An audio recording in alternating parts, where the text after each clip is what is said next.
on December 16th, 2000, when Jerry Michael Williams, known to everyone as Mike, gears up for an early morning duck hunting trip, downs the last of his morning coffee, and heads out the door of his Tallahassee home.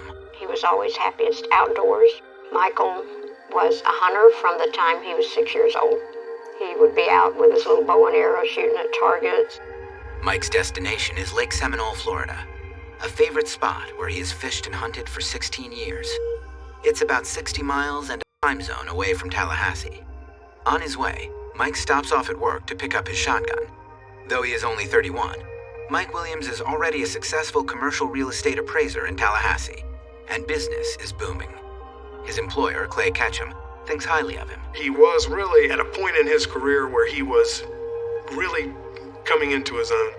One thing Mike Williams loved was work. He really enjoyed it, really genuinely did, and he was a great worker for us.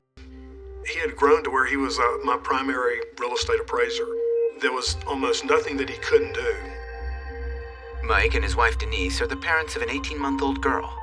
Everyone who knows Mike admires his devotion to Ansley, who is the apple of his eye. He was thrilled to have the baby. That Ansley was the love of his life. In spite of his workload, Mike was always there for Ansley. Whatever Ansley needed, Mike was there. If he had to go home and cook supper for Ansley and come back to work, he would do it. Mike took on a lion's share of the responsibility in caring for his child. He typically worked 12, 14, 16-hour days, got 3, 4, 5 hours sleep where he could, take the baby to the office with him, working and taking care of the baby. It was his life from that day when they had her. On this day, Mike leaves his wife and little girl at home for a solo hunting trip. Dawn has broken by the time Mike pulls up to a dirt landing on the lake. It is chilly in the early morning silence. There is no one else around on the shore or on the water as he launches his motorboat, stows his rifle, and starts the engine. Mike really enjoyed hunting alone. According to his mother, this was a way of obtaining solitude. The craft moves across the water and weaves around the many tree stumps that clutter this part of the lake, which was formed by a dam in the 1950s. But Mike knows its contours like the back of his hand. Perhaps he has some luck this morning and brings down his prey. Perhaps not. No one will ever know. December 16th, 2000 is the day Mike Williams disappears.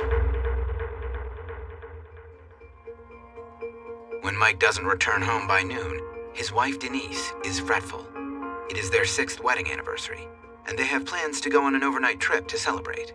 Sometime around noon or 1 o'clock in the afternoon, Denise became very concerned that Mike had not arrived home. She called her father, Warren Merrill, and to let him know that Mike was not home yet.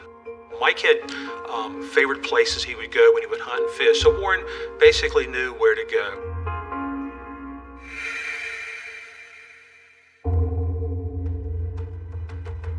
Denise's father, Warren Merrill, and a friend of Mike's drive out to Lake Seminole to look for him. They locate his truck and boat trailer at the remote landing in Jackson County. No boat, no Mike, but there it was. He realized something was wrong. At that point, he contacted the Florida Wildlife Commission.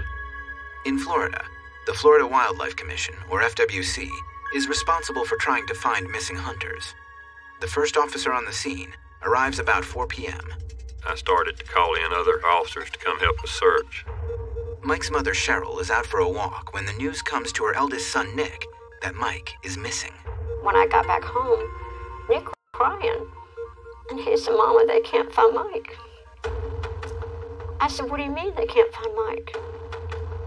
"Mama, he didn't come home at noon, and Warren went over there, and they can't find Mike." On Lake Seminole, a full-scale search continues on and off into the night, interrupted by a severe storm, which brings with it freezing temperatures. Early in the morning of December 17th, Mike's best friend Brian Winchester and his father find Mike's boat along the lake's western shore, just 75 yards from the landing. When it is light, FWC agent Dave Arnett goes out with Brian to look at the boat and do an inventory of the contents. I found 2 life jackets laying under a bag of decoys in the front of the boat and a shotgun still in a zippered case along the edge of the driver's seat. The boat has a Go Devil type motor, useful in shallow, weedy Lakes.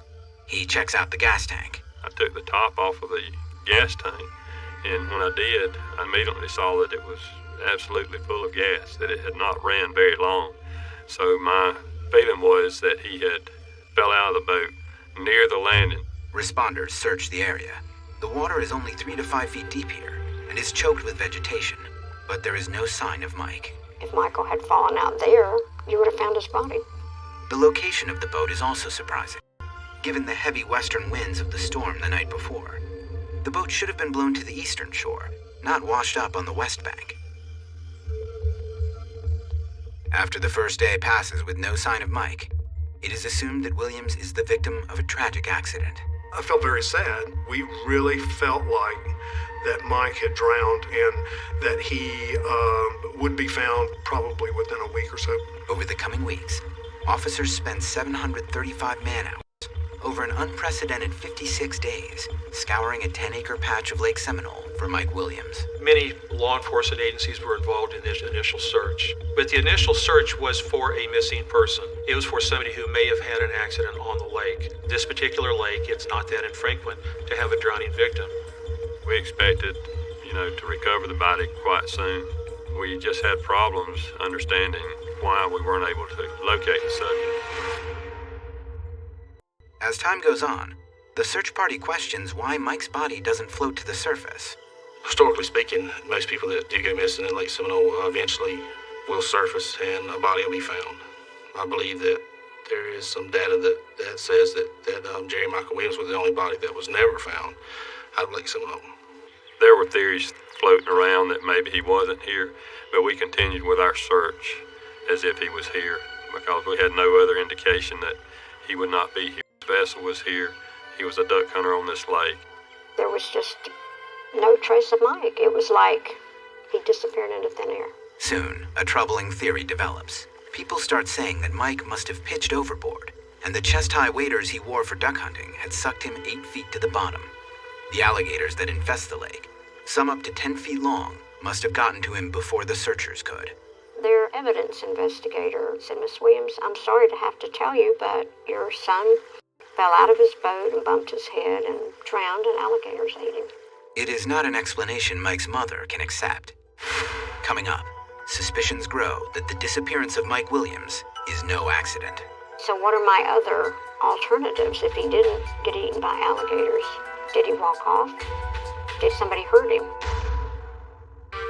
The intensive hunt at Lake Seminole, Florida for missing Tallahassee businessman Mike Williams continues through the Christmas holidays of 2000 in 2001.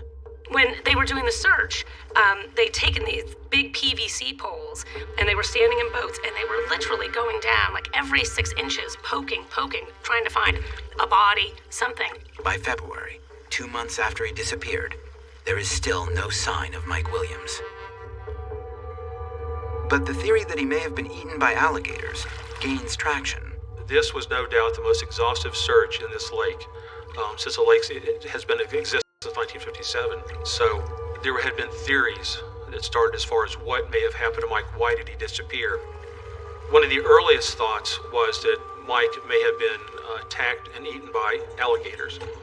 There was this idea that was put forward that people believed. Mike Williams, the man eaten by alligators.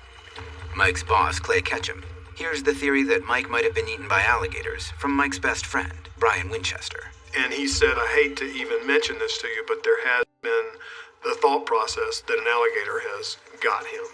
And I just said, "Oh my gosh," and just felt sort of an uneasy, sick feeling in my stomach. That's the first time I had heard of the alligator eating theory. Cheryl Williams, Mike's mother, refuses to believe such a terrible thing could have happened to her son. And Mike had always told her that alligators don't feed when it's cold. I said, "But that's not possible. Alligators don't eat in cold water."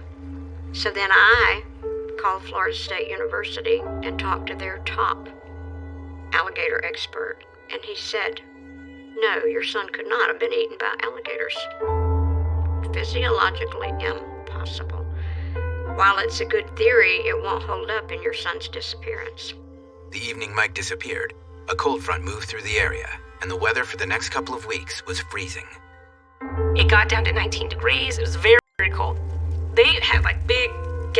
55-gallon drums that they would keep alit to warm the searchers. There's certainly no alligators moving in that kind of weather. I've lived in Jackson County most of my adult life. In my experiences as a child playing in Lake Seminole, seeing alligators, I don't have any personal knowledge of anyone ever being attacked or eaten by an alligator in Jackson County. Throughout the long vigil, friends and relatives all pitch in to help. At the lake were Mike's closest buddies, I would guess. Mike's father-in-law, Mr. Merrill, was there. Brian Winchester was there, and his father, and I would kind of surmise that Mr. Winchester and his son Brian were sort of the lead dogs in this. Mike's very best friend was Brian Winchester. They often traveled together to hunt ducks in Louisiana, Texas. So they were just very, very close. Mike's brother Nick is also a constant presence at the scene, poking the lake bottom, looking for any sign of Mike. As kids, they had been close, but in recent years have grown apart. Nick finds himself filled with regrets. At first, he believes Mike is drowned, but he becomes increasingly suspicious about what has happened to his little brother. We'd pull up sticks and fishing reels, all kinds of debris, pieces of boats, just anything you can think of. It might have fallen in a lake, but never found any trace of Mike or any of Mike's belongings.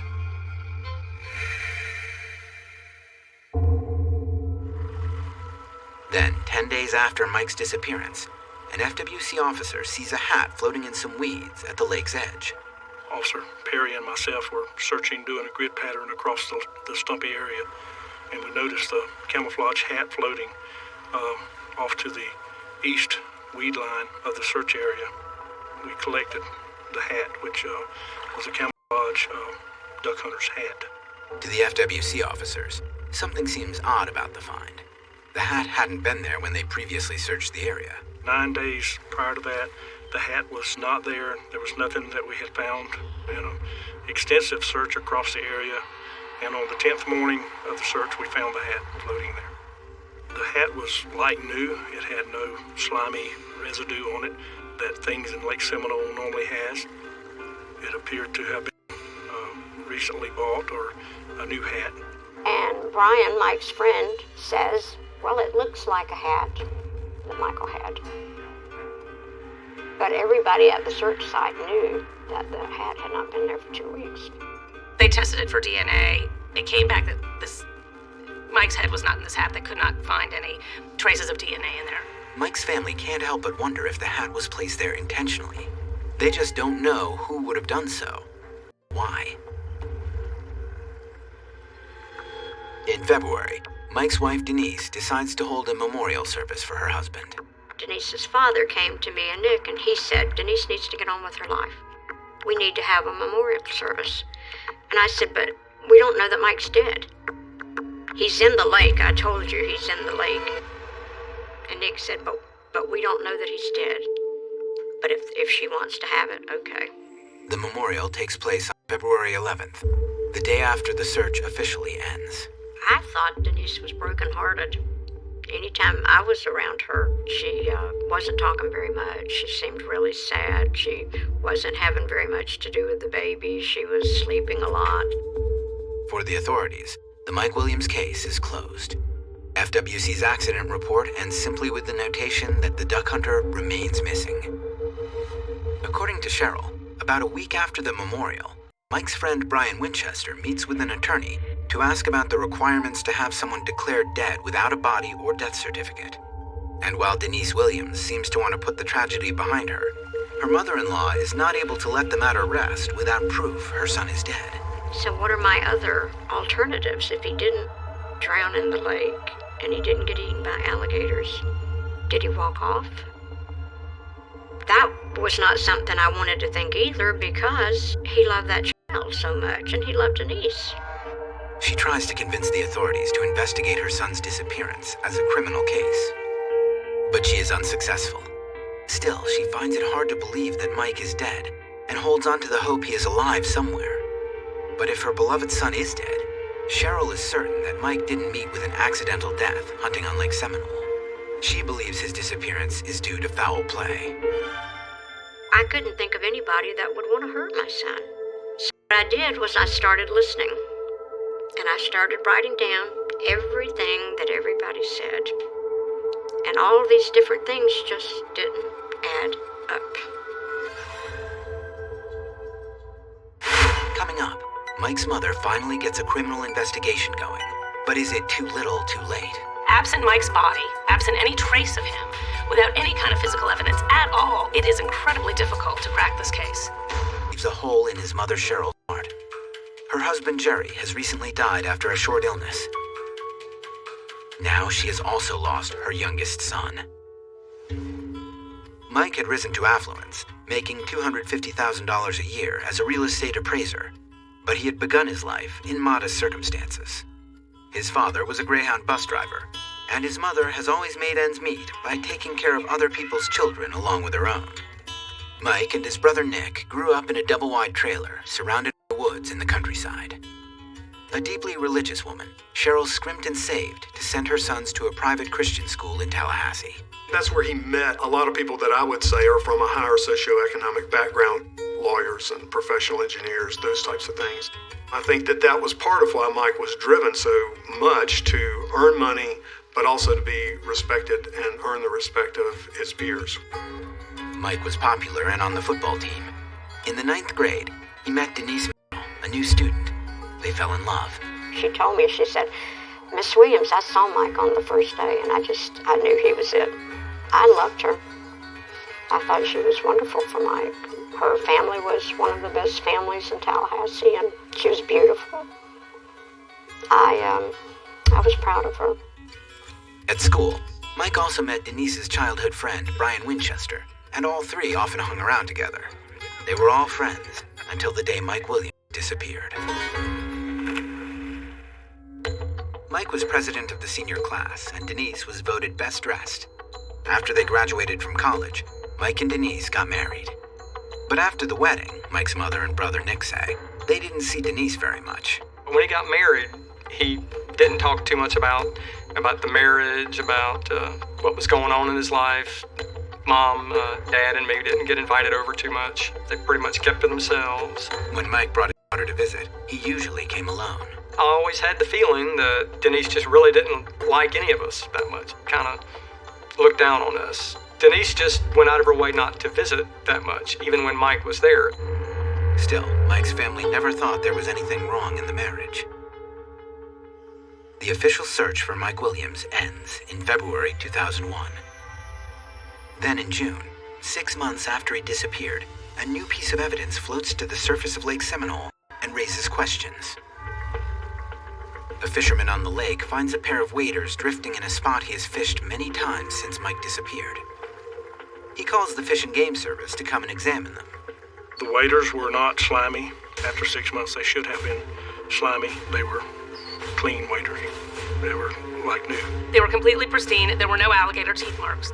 Now, they had always told family and friends that when we find the waders, we will find Mike. Mike will be in them. Well, when that happened, people who heard about that, the mystery really intensified.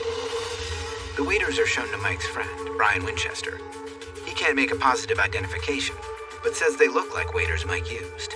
Forensic checks were done on the waders, and there was no way to actually link these waders to Mike. They determined that there was no genetic material inside the waders, and they actually gave the waders to the father-in-law. After they found the waders, the family or friend of the victim contacted a pretty renowned local diver. The diver goes into the water where the waders were found, and minutes later he surfaces with a jacket and a flashlight. Both appear to be in pristine condition, not slimy as they should be if they had been sitting on the bottom of the lake for 6 months. In the pocket is a hunting license with Mike Williams' name on it. You could read his driver's license number, his address, and you could even still see his signature. I mean, just as plain as if he had wrote it yesterday. And the light was a little cheap light, probably not waterproof, and probably not waterproof for 6 months. But they recovered it, clicked it on, and it was still operational. Despite the suspicious condition of these new pieces of evidence, there is still no criminal investigation into Mike's disappearance, and no public scrutiny. Not long after the items are found, Cheryl Williams discovers that her daughter-in-law, Denise, has applied to a probate court in Florida to have Mike declared legally dead. Florida law indicates that somebody must be missing for a period of 7 years before they are declared dead.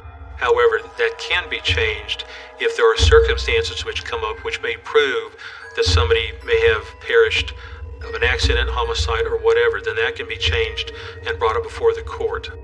Though Mike Williams has been missing for just 6 months, little more than a week after the waiter's jacket and license are found in Lake Seminole, his widow submits their discovery as evidence to the circuit court in Tallahassee. The judge grants a presumptive certificate of death. Shortly afterwards, Denise Williams collects the proceeds of Mike's life insurance, at least $1.5 million. We were not told one thing about anything. These items were used and mentioned in the probate hearing to get Mike declared dead, prominently saying, here these waiters were found, here this jacket was found. And a hearing that Cheryl Williams was never made aware of, that happened very quietly and very quickly. Cheryl Williams is devastated by the news that Mike is declared dead. She is more convinced than ever that there is something shady going on. And she has new suspicions about why Denise was so eager to have a memorial service so soon after Mike disappeared. One thing we did learn was that in order to declare somebody dead, you have to hold a public service saying that they're dead. Her efforts to initiate an investigation don't sit well with Denise Williams. According to Cheryl and Nick Williams, Denise threatens her mother-in-law that if she persists, she will be sorry. She and her daddy told us, if you do anything to get a criminal investigation, you're going to lose Ansley. I mean, it wasn't just a veiled threat, it was a statement. You'll lose Ansley. She said, I've got to go on with my life. I don't want to be bothered with anything else. I don't ever want to hear Mike's name again, and I don't want to know anything that has to do with him. But the threat of losing contact with her granddaughter only intensifies Cheryl's search for the truth. People have said, you had a granddaughter, you should have let it go, because it can't do anything but hurt her.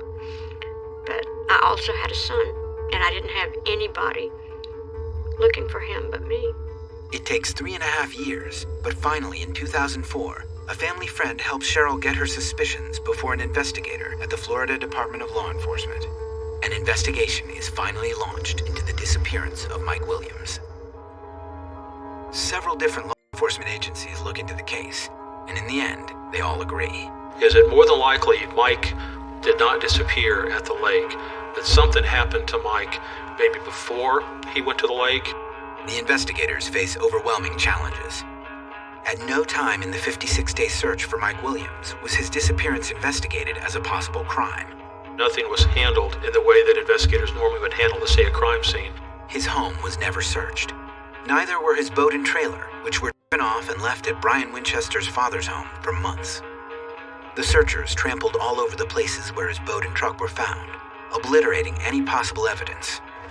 The items taken from the lake were not preserved. There's this laxness about it, which I think is born of not really a conspiracy in any way, of just people making assumptions that what they had was a boating accident, never even imagining for a second that they could have an actual crime, that there could be foul play involved. And I think from the outset, that has hindered this investigation, because without some sort of physical evidence, absent Mike's body, absent any trace of him, it is incredibly difficult to crack this case.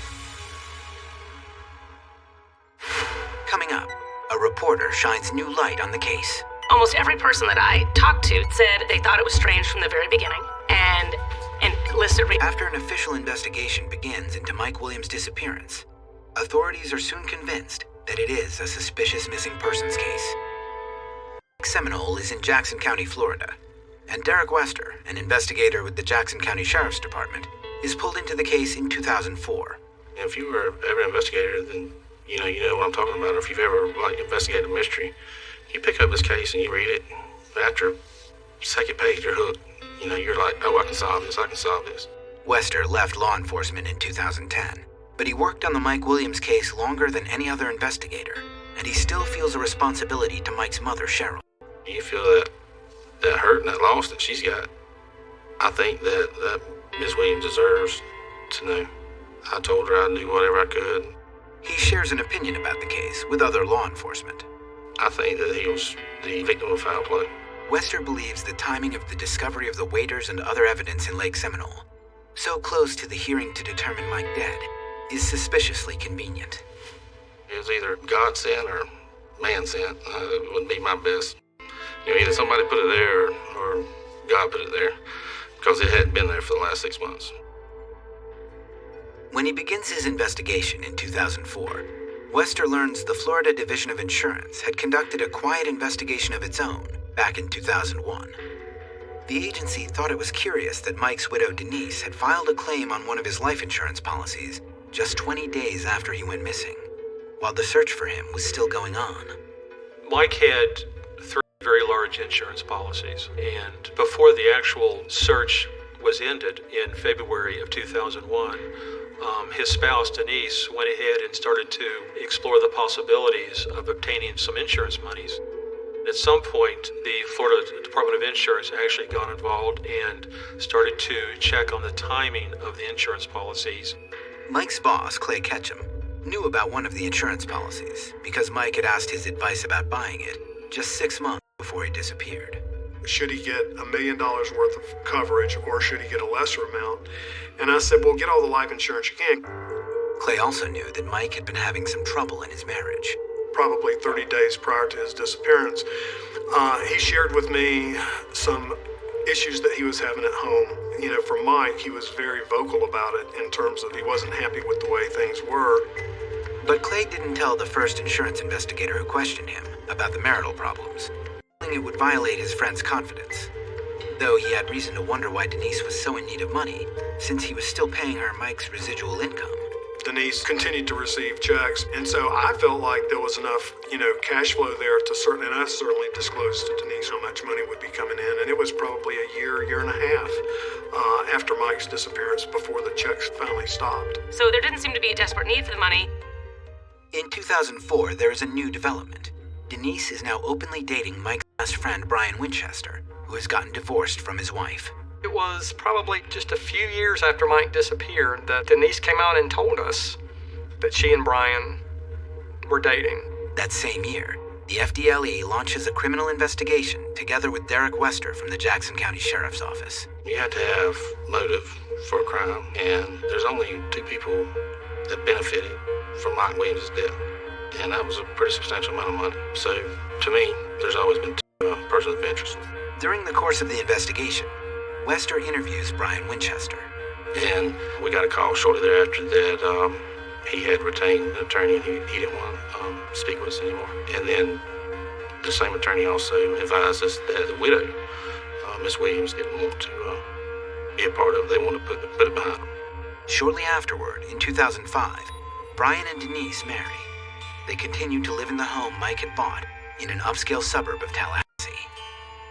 Meanwhile, Cheryl continues to do everything she can to call attention to her son's suspicious disappearance.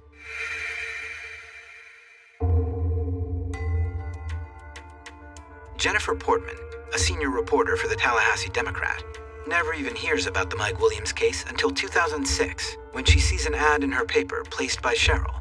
It immediately catches her attention. That says, "Have you seen my son?" And it was a large ad. Like, this is interesting. I proceed to read. It says, "My name is Cheryl Ann Williams. My son has been missing since December 16th, 2000. They said first he was eaten by alligators.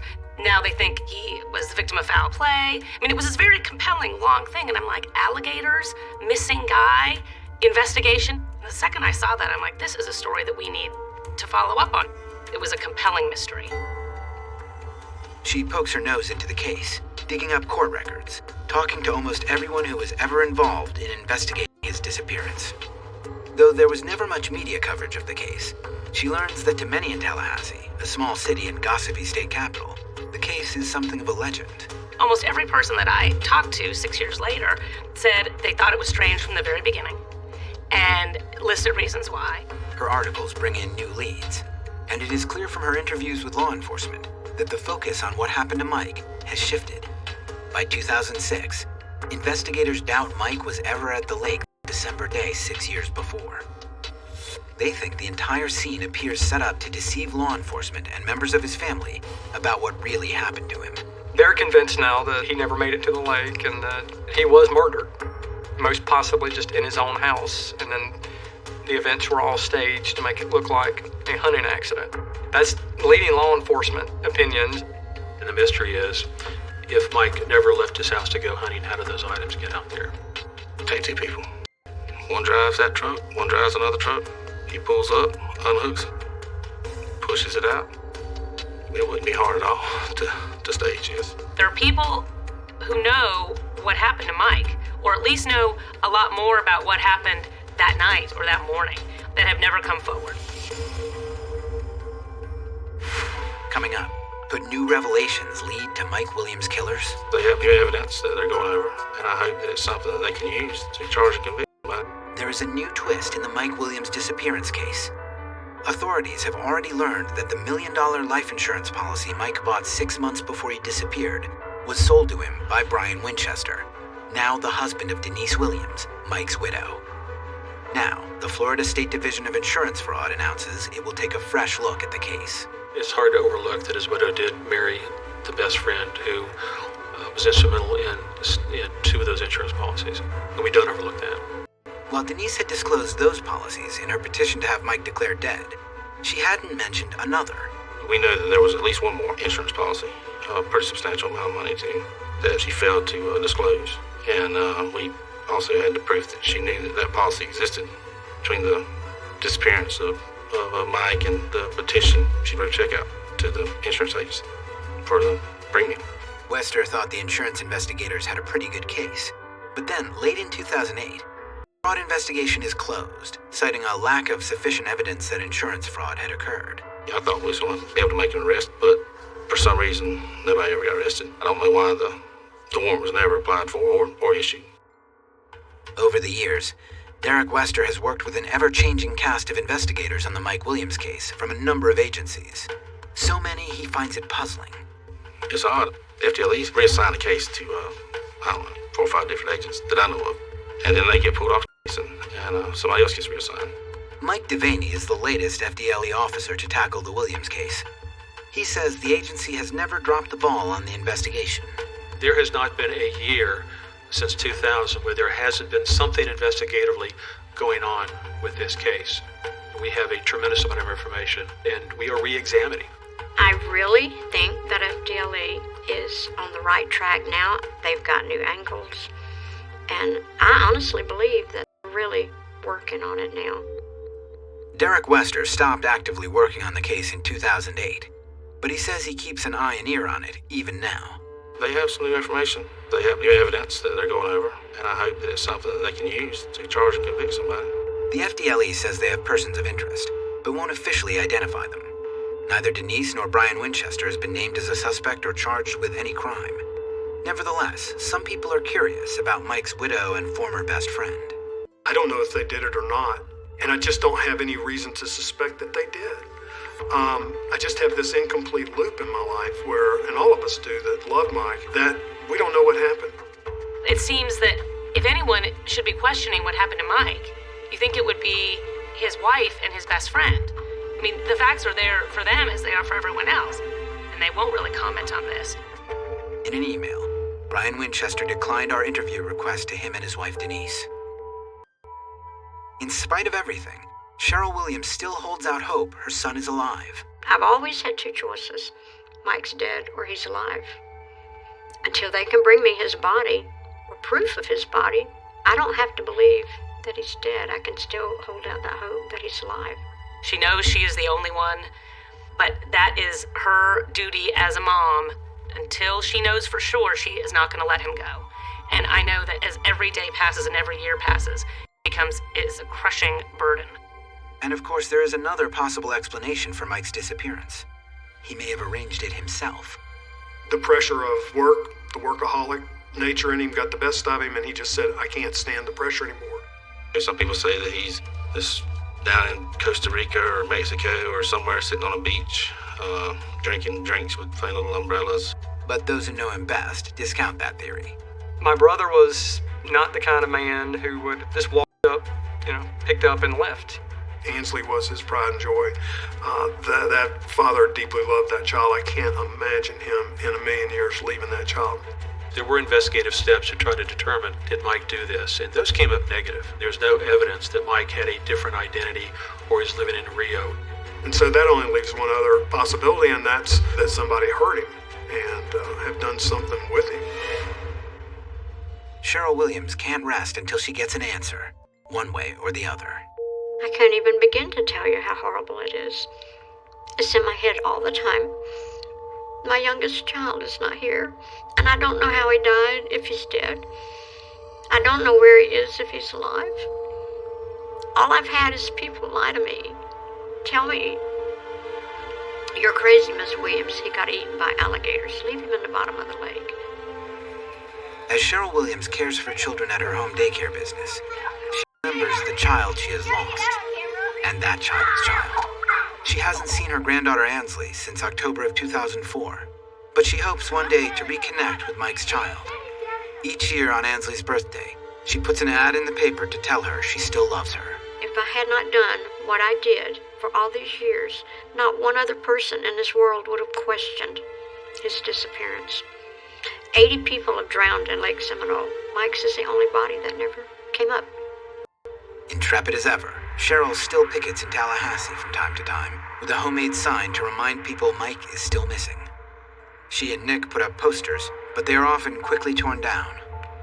Still, many people hold out hope for answers for Cheryl and the community. I think everyone wants to get Cheryl that closure, even if it is that she finally has to face the fact that Mike is dead. At least that is closure. It is this open-endedness that is just...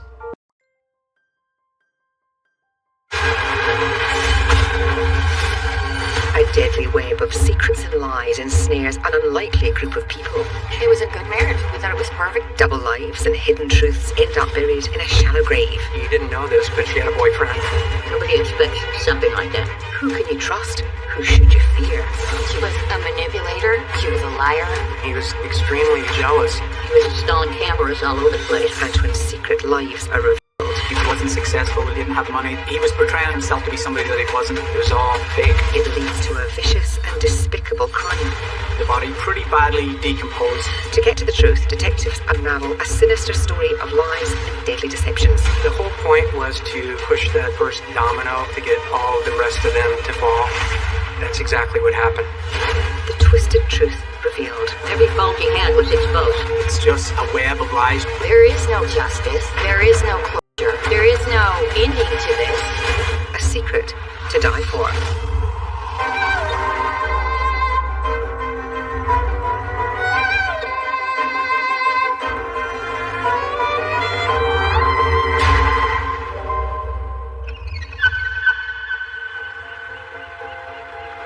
Halfway between Los Angeles and San Diego, the city of Murrieta, California. It's a nice, quiet community, very professional, and a nice place to live. And that's really based on the low crime rate, the quality of living. Local residents Melissa and Henry Stange appear to have a life most people would envy. They've been married for nearly 2 decades and have 2 children whom they adore. They were in love and they seemed to get along fine. They met at a horse ranch. It was a good marriage. We thought it was perfect and they were having fun. Melissa worked as a medical billing specialist. While Melissa is more of a career woman, Henry is a jack of all trades who prefers to work outdoors. My brother was working in the desert, training falcons to fly and land, and he was always feeling really good when he was working and doing what he loved. My son was like a square peg in a round hole. He was a guitar player, he was a musician, very eccentric type of guy. When Henry's not working, hiking, or riding motorcycles, he keeps himself busy in his man cave.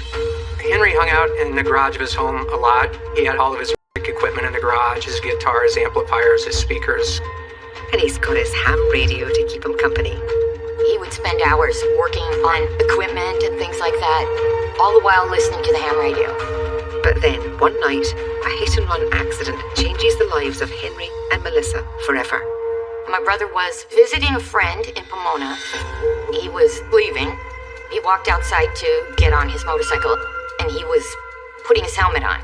And somebody drove by, didn't see him, and hit him. Henry was dragged down the street. He was screaming the whole time. It caused serious injury. His leg, it fractured bones. The driver takes off, and Henry is rushed to emergency. He survives, but will never be the same. He had both legs broken. He was scraped up really bad. The skin was down to the bone, and he had no insurance.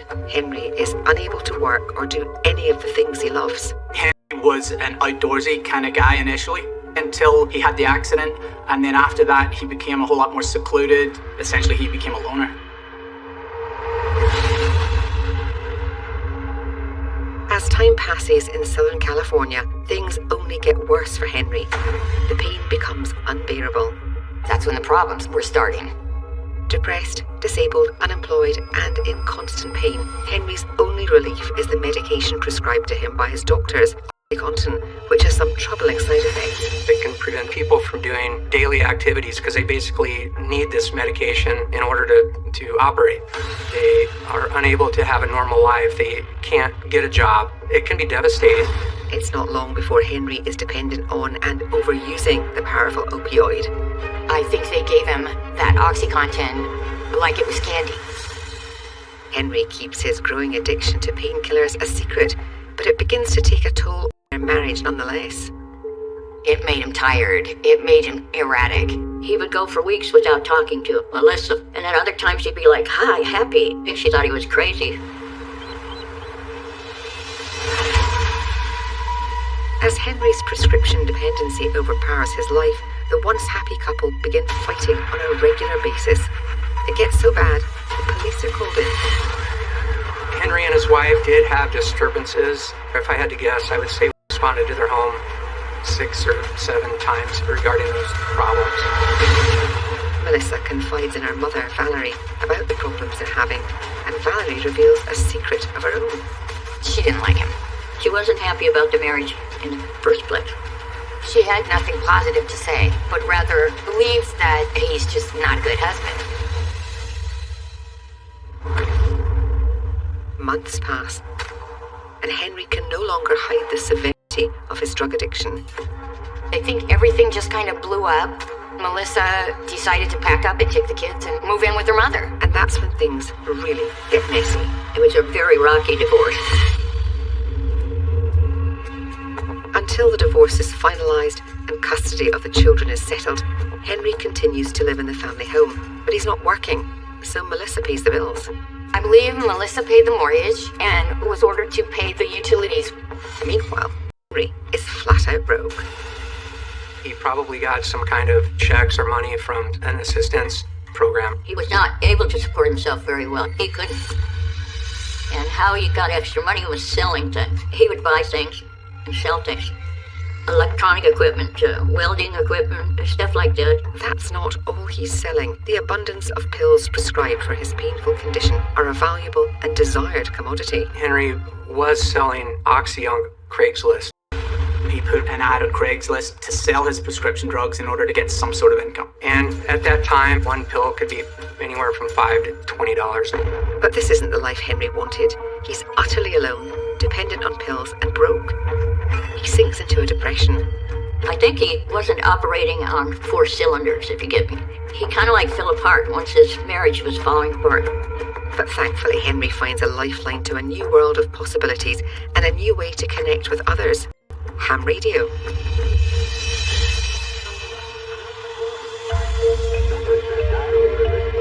Henry didn't have a lot of friends, people that he hung out with in person. He was by himself. So I think the ham radio for Henry was an outlet. Hey, guys, what's going on out there? Henry finds a new life on the airwaves. I think that's Henry's only lifeline at this point. We knew he was in deep with the ham radio, but we just thought it was a fun hobby for him. But it becomes more than just a hobby. Hey folks, I'm back. It's Henry. I just got out of the hot tub with some of my fabulous friends. Who out there has a hot tub? Henry makes the most that he can of his new life. He creates an entirely new and fictitious identity for himself. He had a ham radio channel that he specifically was on. He even told us he had this show and it was called The Henry Show. He lives at home on his own. He's totally secluded. But once he gets on that ham radio, he's a superstar. He can be whoever he wants to be. He can embellish whatever story he wants to embellish. Henry doesn't have to be a broke, divorced, unemployed man with a bad leg who's living in his ex-wife's home. Over the airwaves, he's a successful, wealthy businessman with powerful friends who hangs out with celebrities. That's how they did it there. Everybody had to have the best, most exciting life. But Henry's new broadcast personality is outspoken and often crude, offending many people. Take some responsibility for your own lives, okay? He was very eccentric. He would kind of ramble on about strange things on the radio. He kind of felt, I think, in his own mind that maybe he was some kind of like radio personality. And Henry won't give anyone else a chance to speak. He's infuriating a bunch of other people because once you key that mic, guess what? They don't get the ability to transmit. He's taking up all their airtime for everybody else that wanted to get on and communicate. Not only does he clog up the airwaves, some of the things he says are extremely divisive. The people who were on his side pushed him along to be even more obnoxious, and the people who didn't like him would talk about the politics or any beliefs or his conspiracy theories, any of that. They just fed off each other. The people who liked my brother loved to hear what he was going to say and how things were going to be and how obnoxious it would get. And the people who hated him, they were on the ham radio to get their voice in there too. So it was even more obnoxious. Exactly, that's what it was. Vulgar. Hey, you're not making any fucking sense. The whole ham radio was vulgar. Pretty soon, Henry is the starfighter in a clash of airwave egos. Henry made a lot of these ham radio operators angry. And the hatred for Henry isn't confined to the airwaves. Grievances against Henry hit the internet, and the comments are nasty. Henry, make society better. Stick the gun in your mouth and pull the trigger. Someone please post a picture of Henry so I can fantasize of smashing his head into the ground. The horrible things they said about him should not have been allowed. It just turned into a toilet. Leading the charge against Henry are two eccentric brothers who are offended by what he says and does over the airwaves, and they let him know. The Martin brothers were kind of the leaders of this movement to stop Henry from messing up the airwaves. They were somewhat transient. They had an RV that kind of traveled around Southern California, anywhere from LA County all the way out to the desert. They take this ham radio group really serious. Like, it's their way of life. They are literally on this thing 24/7. The Martin brothers posted a lot of the threatening messages to Henry. They talked about finding Henry, coming to his house. Their disdain for Henry is so great, they dig into his personal life and discover it's all a lie. The Martin brothers did some research on him and found out that he wasn't employed, that he wasn't successful, that he didn't have money, that he didn't have all these things that he said he had. So he was portraying himself to be somebody that he wasn't, and they were calling him out on it. In a crushing and embarrassing blow to Henry, the Martin brothers expose his secrets to the world. They made fun of his lifestyle. They made fun of his disability. They made fun of his living situation. They had a genuine dislike for him. Now they were saying he was a deadbeat and blah, blah, blah, blah. Every fault he had was exposed. They even take it further and make it more personal and more dangerous. They would take pictures of his home, his address, his date of birth, pictures of his car and license plate. Whatever personal information was out there, they could find it. Ripping apart his illustrious illusion and any privacy, they post all of this information on the forum and announce it on the airwaves. It made him vulnerable. Henry is no longer an anonymous voice on the air. He's now a target. He really started to get concerned. He was worried some idiots were going to threaten his life. They couldn't take it.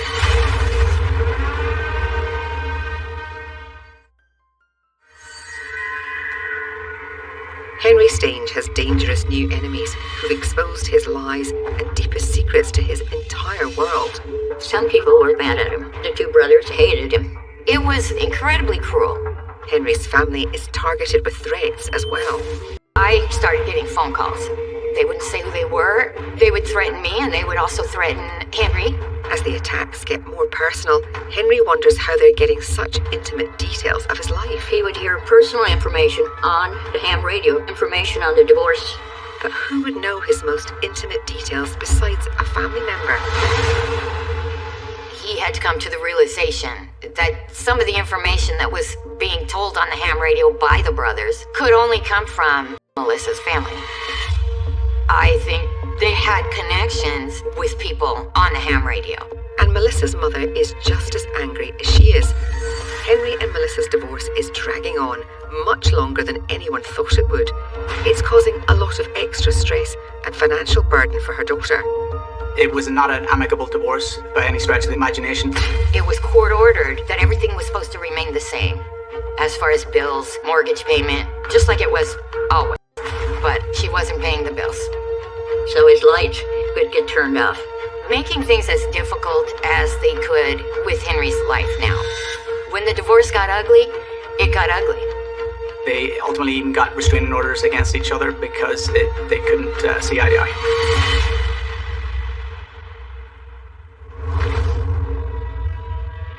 Henry feels like his enemies are ganging up on him, and he descends into despair. You have no idea who you are messing with. He was spiraling and he was trying to get a grip on things. But in the midst of all this anger and darkness, Henry finds a spark of light. That's when he met Ashley. It's an exciting new relationship with a pretty young woman. Henry was a man in his early 50s, and Ashley was a girl in her early 20s. He was really thrilled to have a girlfriend. He told me he met her at a music store. Everything he liked, she liked. She liked to do all kind of fun kind of things he loved. And he couldn't believe it. She was younger, she was really cute, and he told me that she was everything he wanted in a woman. Henry even introduces his new girlfriend to his children, much to his ex-wife's chagrin.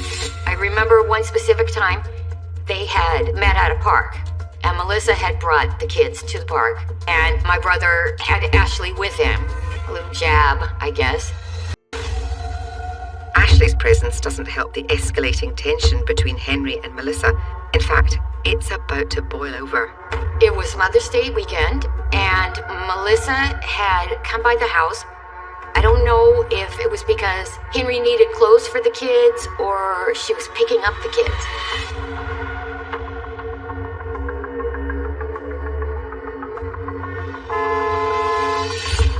She broke the door open. I think between the two of them, she was a violent one. They were yelling back and forth at each other, and I think my brother said, "You can't be on the property. We have a restraining order." He called the police. While he was on the phone calling 911, she ripped the phone out of the wall and threw it on the floor. And in California, that's against the law. When you take a phone out of the wall or interrupt a call to the police, it's an offense. It ends badly for Melissa, who's arrested and spends Mother's Day in jail. As the troubles between Melissa and Henry intensify, Henry's relationship with Ashley deepens, and he shares his newfound love over the airwaves. He wanted everybody to know that he had this beautiful young girlfriend and that they were together. And Henry goes to extreme lengths to prove it. He even went so far as to have sex on air. He would key the mic, and listeners would be able to hear this moaning over the airwaves. What people don't know is that Henry is just spinning another big deception. Despite what Henry was telling everybody about how they met, he wasn't being honest, because Henry actually met Ashley through a Craigslist ad. It turns out Ashley is also addicted to painkillers and was one of Henry's buyers. Ashley was actually one of the customers that bought the prescription medication from Henry. From my understanding, Ashley may have also been involved in some sort of accident years earlier, but Ashley had a severe addiction to Oxy and prescription painkillers. When her prescription was cut off, she turned to other sources. There were code words, and anybody could go onto one of these websites, and they kind of knew what they were looking for, and they could contact someone. And that's how she found Henry. But Ashley is leading her own life of deceit. For her, it's not about love. It's about a free supply of Oxy. Ashley didn't pay cash for the pills. She paid Henry with sex, with the sexual relationship. I think she was a full-blown addict. I don't think he knew that. I don't think she loved him at all. I think it was a one-way relationship in her mind that as long as she kept up her end of the bargain, she gets drugs at the end of it. She's only in it for the drugs. But Ashley has other, more dangerous secrets. Ashley was a manipulator. Ashley was a liar. I think it's just a web of lies. The secrets and deceptions are growing more complicated and intertwined in the life of Henry Stange, and he has no idea how dangerous things are about to get. Henry didn't know this, but Ashley was in a serious relationship. Ashley's longtime boyfriend, Curtis Kruger, is everything Henry is not. Curtis was a bigger guy, 6 foot to 6'2". He was very muscular, athletic. Curtis is a lieutenant in the US Marines stationed at 29 Palms, a military base in the Southern California desert. My brother never knew about Kruger. I think Ashley made it her mission to keep that part of her life private. Curtis was really deeply in love with Ashley. He took their relationship very, very seriously. But what Curtis doesn't know is that Ashley is leading a dangerous double life. Part of Curtis's job required him to go out in the field for training. This left Ashley at home alone, and she wouldn't necessarily just stay at home waiting. This gave her the ability to be more secretive, to get deeper into her addiction. But Curtis does notice signs that something is wrong. He suspects that she's not in the straight and narrow. Curtis has a gut feeling that she's hiding something, but he has no idea her secrets involve another man. I don't think he had any idea that she was selling her body for drugs to Henry. One night, Ashley makes a grave mistake when her car breaks down on an isolated road. She calls Kruger to come pick her up, and it's at that point that Curtis said, hey, enable your location on your phone so that I'm able to come help you. Curtis comes to the rescue, but Ashley forgets to disable the tracker on her phone. That ultimately is the catalyst for Curtis to continue to surveil her and watch her every move and to find out where she's at. Curtis is now able to secretly track Ashley at all times. Curtis doing his own investigative work. At one point he looks to see where she's at, and she's in Marietta. She's at a gas station around the corner from where Henry lives, and he actually drives to Marietta and then confronts her. What are you doing down here? What's the deal? She's put on the spot, and she ultimately confesses. Ashley tells Curtis about her addiction and her relationship with Henry. She was using Henry so she could get her drugs and so she could get high. Curtis was upset over Ashley's addiction. He was so in love with her that the thought of somebody helping her with this terrible addiction, I think he made him angry. Ashley promises to change her ways, to hold on to Curtis.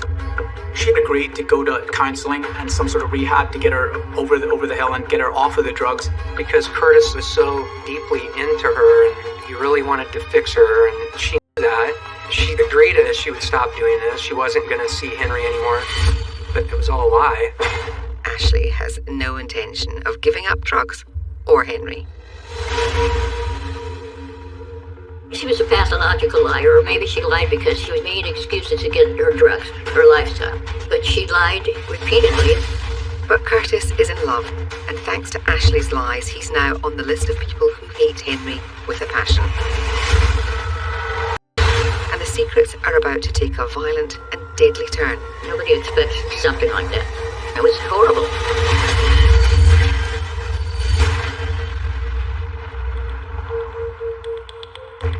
Ashley promises her boyfriend Curtis that she'll stop seeing Henry. But she's leading a double life. Even though the relationship had been discovered, Ashley didn't stop. She kept doing what she was doing. She would still go out of her way to hide things and keep things secret. Meanwhile, Henry is blissfully ignorant of Ashley's other life with Curtis. My brother loved Ashley.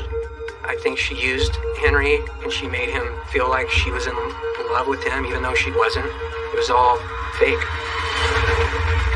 But then things take a nasty turn. And Ashley discovers a horrifying secret. Ashley didn't hear anything from him for 2 or 3 days, so she went over there to see if he was alive.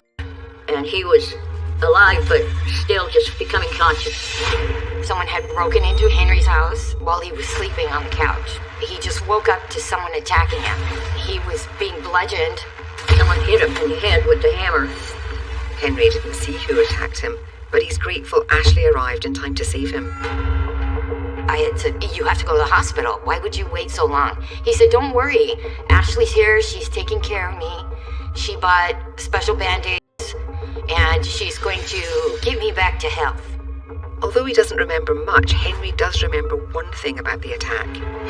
He saw someone running out the door. He could swear he saw a woman running. This gives Henry a pretty good idea of who is responsible. He thought that potentially it could have been his ex-wife that wanted to harm him. When the attack happened, the divorce was getting very ugly. And Henry believes Melissa's family knows some people who hate him as much as they do. was concerned with the tie-in to the two brothers because he knew they were really scary people. I had said, please call the police, let's get a report. But following Ashley's advice, Henry decides to wait and see if anyone talks about the attack over the ham radio airwaves. Eventually somebody would say something.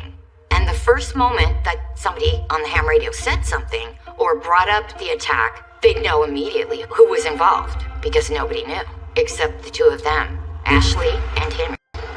As soon as he's able, Henry makes security precautions. He was concerned because he told me he was installing cameras all over the place. So he had a camera outside, he had cameras in the garage. As Henry lives in growing fear and paranoia, Curtis and Ashley's relationship intensifies. In fact, Curtis decides to take the relationship to the next level and proposes.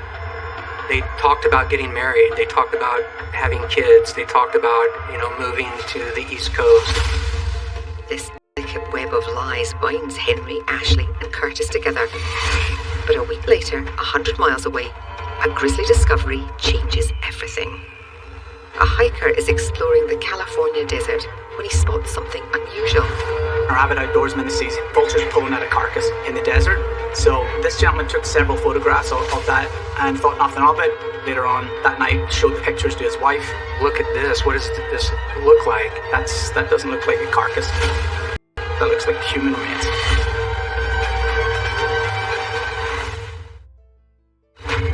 It's a gruesome discovery. Authorities are immediately called to the scene. The grave discovered in the desert was really shallow, maybe 12 to 15 inches deep at the deepest point, but it was just enough to lay a human body into it and then maybe slightly cover it up. It definitely appeared as though it was a rush job. They didn't take the adequate time in order to bury it deep enough to cover your tracks, and that's ultimately what led to the discovery. The body was pretty badly decomposed. The temperature and the elements out there was really hot. The torso was partially buried, partially exposed due to the animal activity having unearthed it, so it was in pretty bad shape. But one thing is clear, this death is no accident. The body has some sharp force injuries in the neck and torso, chest area, and also there are multiple fractures on the skull. At this point, we just knew that it was a homicide. It's almost impossible to identify the body. Fortunately, investigators catch a break. They were able to rehydrate part of the hand and get a fingerprint from that hand. The identification was made, and it was Henry Stange. Henry has been murdered and dumped in a shallow grave. Detectives notify Henry's family. When I got on the phone with the detective, he was very brief and straight to the point. He said, "Do you know a Henry Allen Stange?" And I said, "Yes, that's my brother." And he said, "Your brother's been a victim of a violent homicide." And I couldn't even speak. My daughter called to let me know that Henry had been killed.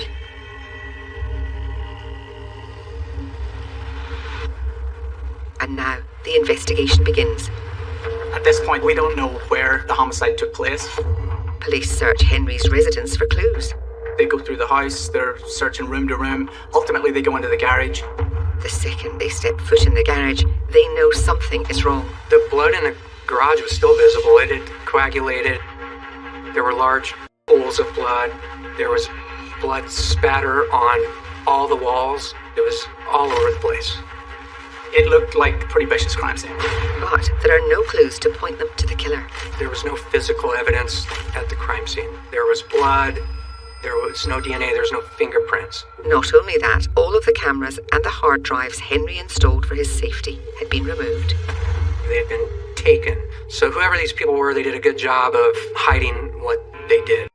With the likely murder location now known, the Murrieta police investigation hits full speed.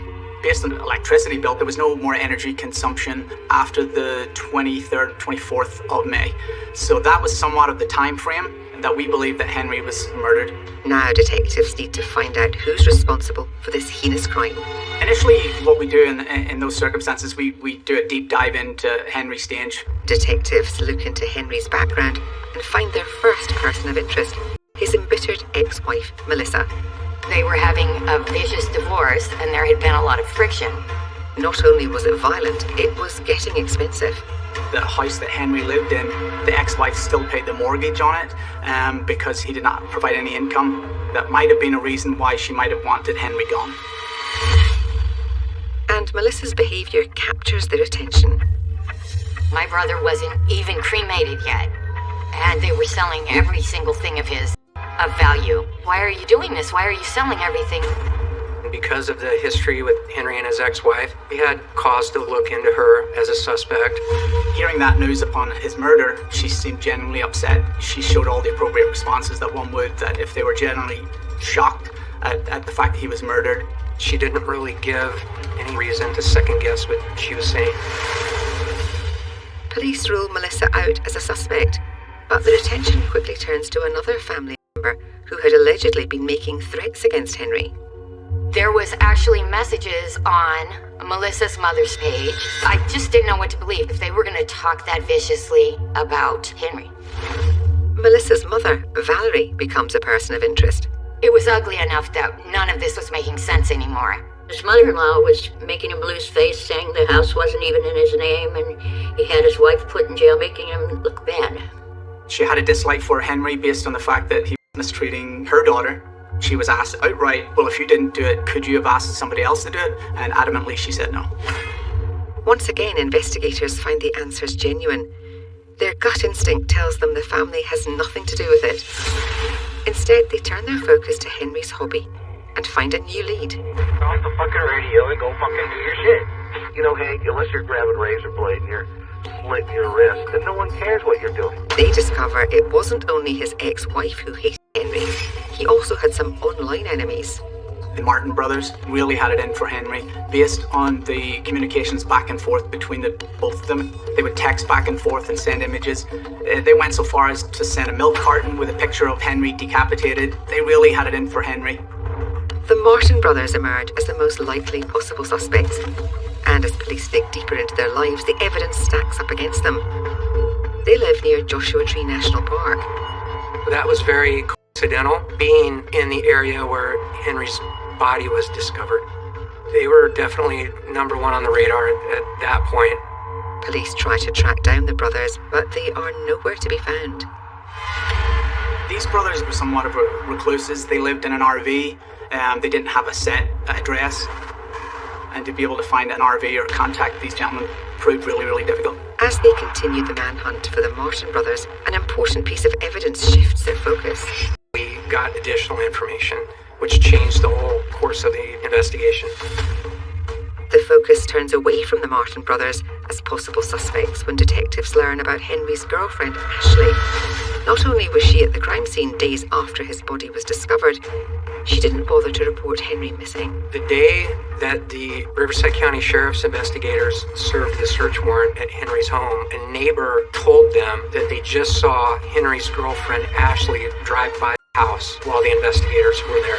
Yet she didn't stop and continued to drive past the location. Why is she not contacting law enforcement? Why didn't she stop and talk to an investigator? Why would she just drive by and not do anything? That's a huge red flag for us.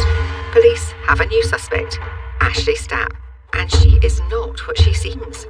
One of the first things you do is you Google somebody's name, and the first thing that pops up is a photo of Ashley, and in the caption of the photo it says First Lieutenant Curtis Kruger and his fiancée, Ashley. We find out that not only is Ashley supposedly Henry's girlfriend, but Ashley has another boyfriend. As police hunt for a cold-blooded killer, the case is about to take another shocking and unexpected turn. She lied repeatedly. Without that, this murder wouldn't have happened. Police are caught up in a whirlwind of lies and deceit. They suspect either Ashley Stapp or Curtis Kruger may be involved in Henry's death, but there is no proof. Sometimes you have an option to use another investigative technique. Detectives decide to dive into their cell phone records to trace their movements around the time Henry was murdered and make shocking discoveries. Kruger was in the vicinity of Henry Stange's house and then drove to Joshua Tree National Park, where ultimately we find Henry's body in a shallow grave. His phone also hit off the cell phone towers in that vicinity at that same time. Why would someone go to the Joshua Tree National Park if they weren't involved in anything? Because of her behaviour after the crime, police believe Ashley is in on it, but this is all circumstantial evidence. To get the proof they need, detectives devise an elaborate sting operation. Based on the evidence they've collected, they get a warrant for a wiretap so they can listen in on Ashley and Curtis' phones, and then they set their plan in motion. And then what we do is what we call stimulate the wire. So we decided that we were going to contact Ashley's brother and explain to him that we were looking for a man that may be missing that we think his sister may know. We show him a picture of Ashley and Henry together. The whole point was to just push that first domino to get all the rest of them to move and fall. And that's exactly what happened. Police listen in on every word of what is said next. Ashley's brother gets on the phone, calls Ashley and said, "Hey, I've just had two Marietta police detectives come at the front door and they're asking questions about Henry." It rattles her cage. As soon as they hang up, immediately Ashley calls Curtis and says, "The police were just at my brother's house asking about Henry." What happens next gives the detectives what they're looking for. They start to have that conversation. Do you think the police know? They were talking about everything they did to cover the crime. They talked about who could have seen them. They said it must have been the neighbor. The neighbor saw us load the body in the truck. They're saying it in plain English. We loaded it in the truck and when we buried it in the desert, and that's as good as it gets.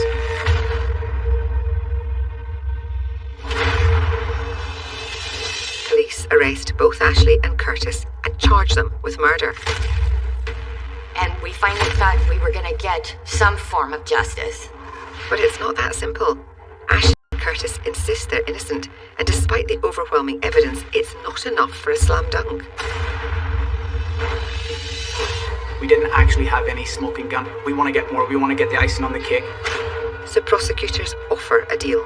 In order for the district attorney to build a better or stronger case, they have one or the other turn state's evidence against each other. Curtis was absolutely adamant that he wanted an attorney. He wasn't going to talk. Ashley, on the other hand, takes the offer. The district attorney's office had this term called Queen for a Day, where someone could say everything and give all their information about the crime they were involved in, and it couldn't be used against you in court. So she told her story. And it's a twisted tale. On the night of May the 24th, Ashley goes to see Henry, but tells Curtis she's going to visit her mother. Curtis doesn't believe her. Obviously, Curtis has put two and two together and said, "Nah, I know where she's at. More than likely, she's at Henry's house." He goes to Henry's house, and Curtis walked into the garage and assaulted Henry. According to Ashley's statement, she said that she was in the bathroom when she heard a commotion out in the garage. Curtis doesn't just assault Henry. He brutally beats him and then stabs him. He was stabbed in the chest. His head was caved in and he was beaten. But he didn't die easy. He fought hard for his life. Ashley said she stayed in the bathroom until Curtis Kruger walks in and says, "I've done something really bad." Ashley claims only then does she know what happened. And they decide to clean up the crime scene. They roll Henry up in a blanket and they put Henry in the back of Curtis's truck. And they leave Henry's home. They dispose of all the physical evidence, the video recordings, the cameras and stuff like that. They drove to Joshua Tree National Park and they randomly picked a spot 50 to 100 feet off this main road where they buried Henry in a shallow grave. But unfortunately, he wasn't dead. What makes the crime even more despicable is that Henry survived the vicious assault. He was still alive when they buried him in the desert. Ashley said that Henry was moaning as they lowered him into the shallow grave. Henry Stange was buried alive and left to be ripped apart by wild animals. He wasn't dead. He was alive. What the hell? Think about it. Ashley also tells detectives that Curtis was responsible for the hammer attack on Henry. Curtis attacks Henry. He hits Henry in the head with a hammer. He grabs Ashley, pulls her out of the house, and they leave. The woman who Henry saw leaving after the attack was in fact Ashley. came back and she made it feel like she was there to take care of him, but she wasn't. It was all fake. When confronted with the evidence, Curtis claimed self-defense. He says he only went to confront Henry because of the accusation Ashley made. His defense was that when he confronted Ashley about being down in Marietta, she said that Henry had raped her. He claims Henry assaulted him and Curtis had to fight back. Police don't buy it. Curtis Kruger is found guilty of second-degree murder and sentenced to 18 years to life in prison. Because of her queen-for-a-day deal, Ashley Stapp gets 329 days in custody for accessory after the fact, plus 3 years probation. Mercy to the guilty is cruelty to the innocent. No prison time. She stepped over his body while he was gasping for air and wrapped him in his own blanket and threw him in the truck. He was fully alive. I think lies compounded on other lies just led to the worst possible scenario, which was murder, the killing of a human being, which is the absolute worst. There is no justice. There is no closure. There is no ending to this. I want people to know that he wasn't your average guy. He was a little different, but he loved people. He loved animals. He loved his kids. His enthusiasm, he was interested in everything. Very sad. He always tried to make you laugh, even if it was something ridiculous. He was comforting. He was my brother.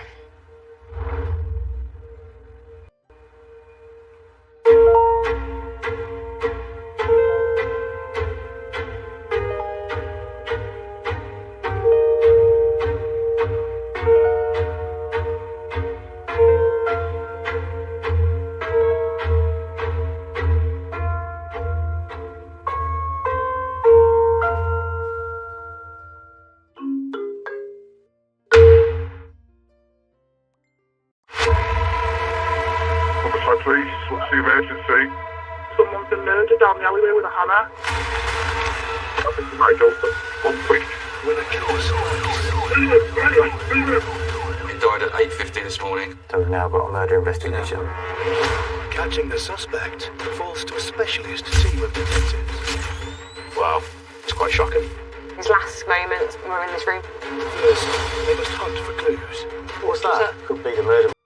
There are messages of interest. I've killed someone. It was just possessed. It was a man on a mission. Then, there we go. identify a suspect. That is spot on. And bring them in.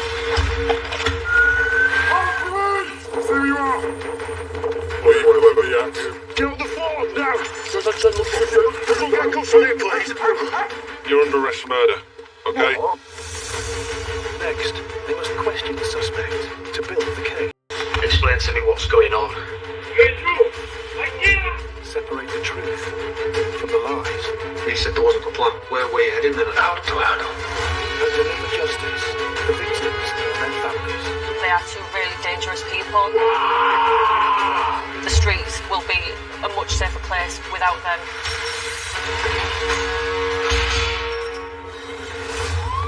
This time, wow, it's quite shocking. A vulnerable man was assaulted and left in a burning building. There we go. I think that's our suspect. Will detectives be able to track the suspect down? When you've got a dangerous individual, yeah, the stakes are higher.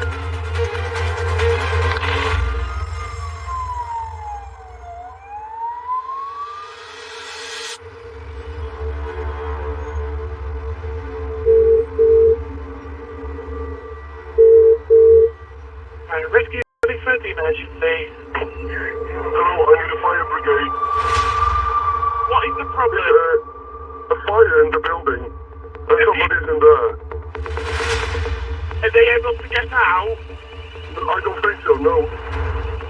We just get to the door. Yeah, we've torn out the window, but the whole room is on fire. Right, okay, we're on the way. Police and fire crews have have been called to a raging inferno at a flat in Hull.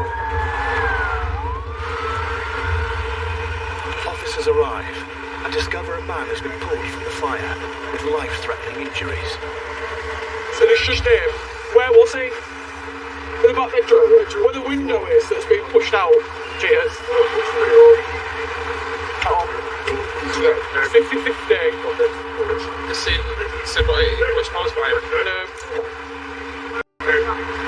just chaos, isn't it? Police officers automatically question passers-by. Did you see anything when it started? It sounded like two guys arguing back and forth. But I don't know what it was about. Witness reports of a second person in the flat raise police suspicions. Was it definitely two different voices that you heard? Yeah. Do you know roughly, did they sound local? Or can you think of any specific accent or anything like that? One of them had an accent, but I couldn't tell you. What sort of accent it was?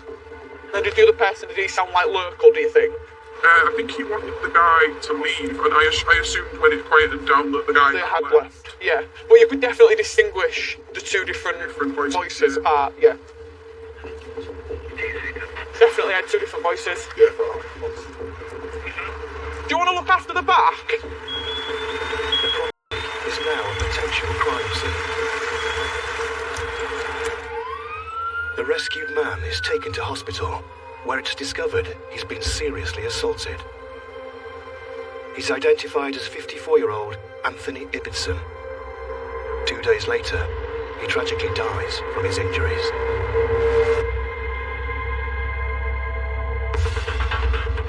The suspicious house fire is now a murder investigation. Can you grab everyone's wrist, please, mate? The case is passed to Homicide's major crime team.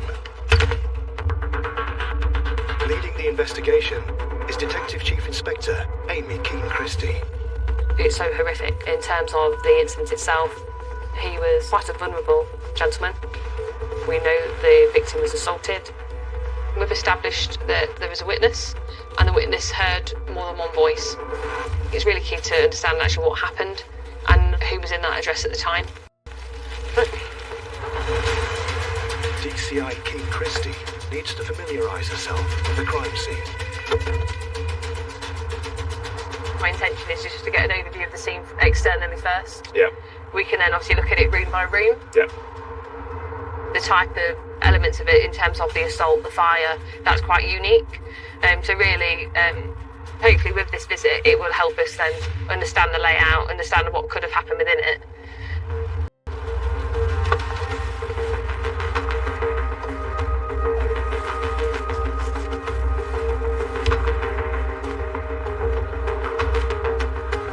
Police believe that the fire started in the bedroom.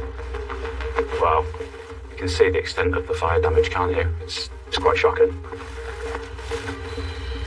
The bed of Anthony's was just here, with the headboard towards this wall. Yeah. He's then found by the firefighters and dragged out from just next to the bed on this side, dragged out through the hallway out to the front door. And this room was disturbed and there was items everywhere. And we understand that the fire would have started somewhere around here. It was through this window that the witnesses first saw the fire starting. There's blood on the wall.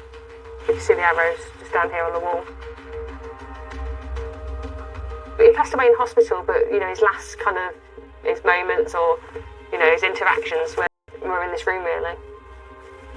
Yeah. Definitely thought-provoking, isn't it? It is, yeah. Yeah, it must have been horrendous in this room when it was on fire. So it's like in this room, obviously, even though the seat of the fire was in the bedroom, the smoke damage is really, really extensive. It's obviously come throughout the whole of the flat. Also, really, I suppose it just shows you the contrast, doesn't it, of this room was really, really tidy as well, and obviously, other than the smoke damage, it's not particularly, messy, but the difference in the scene to the bedroom. The bedroom, yeah. There's two priorities really. One is to understand the scene itself. The second then is to look at forensic opportunities, especially in the case where we don't have a suspect that's identified. Any scene that has any type of fire damage can really compromise the opportunity for forensics. Crime scene investigators have taken forensic samples of several items in the flat. These will be fast-tracked to see if any DNA of a suspect can be found. Okay. Anything else you need to look at while you're here? No, I don't think so. It's weird, I suppose, isn't it, how much still like smoke there is in the air? Yeah.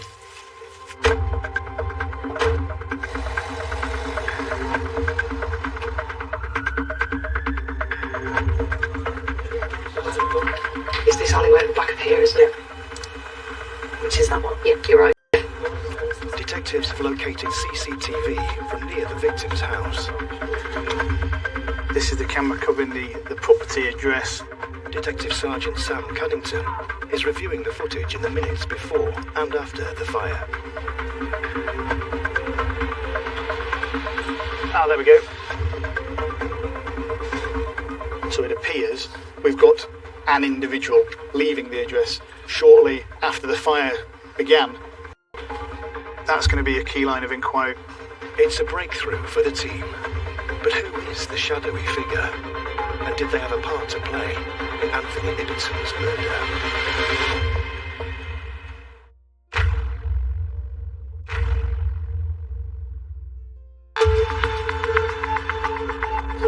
Humberside Major Crime Team are investigating the murder of 54-year-old Anthony Ibbitson, who was pulled from a house fire with signs of being brutally beaten. Ah, there we go.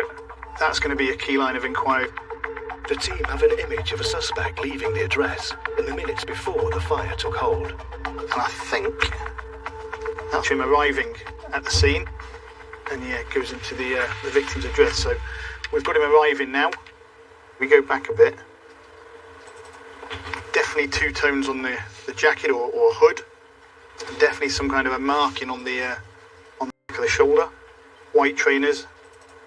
So the aim now will be to track this suspect to somewhere where we can get a decent facial image.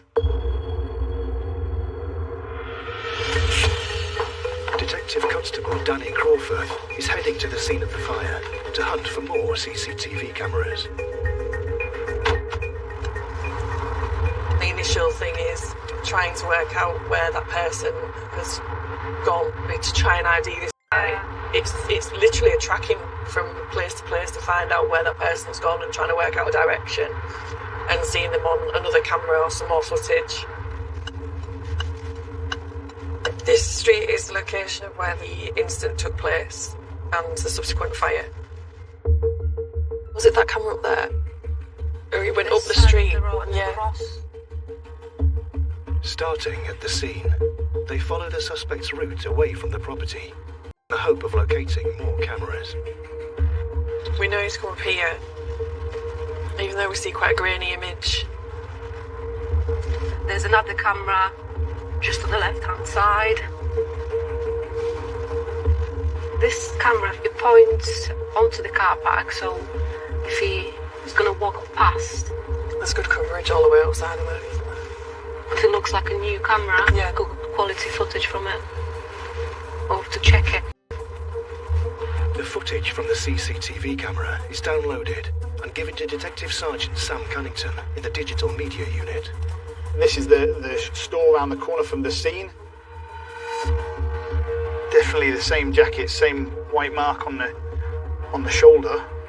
Trainers, happy with. And the next job will be tracking him further along here to see where he ends up going to.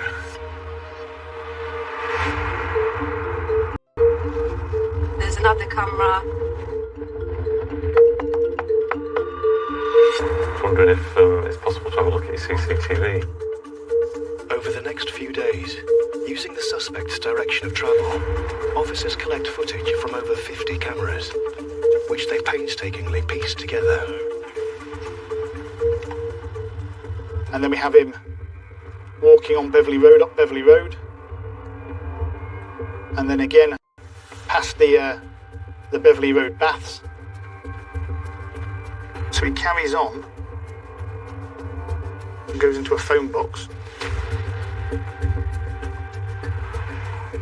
He's definitely in there for a while.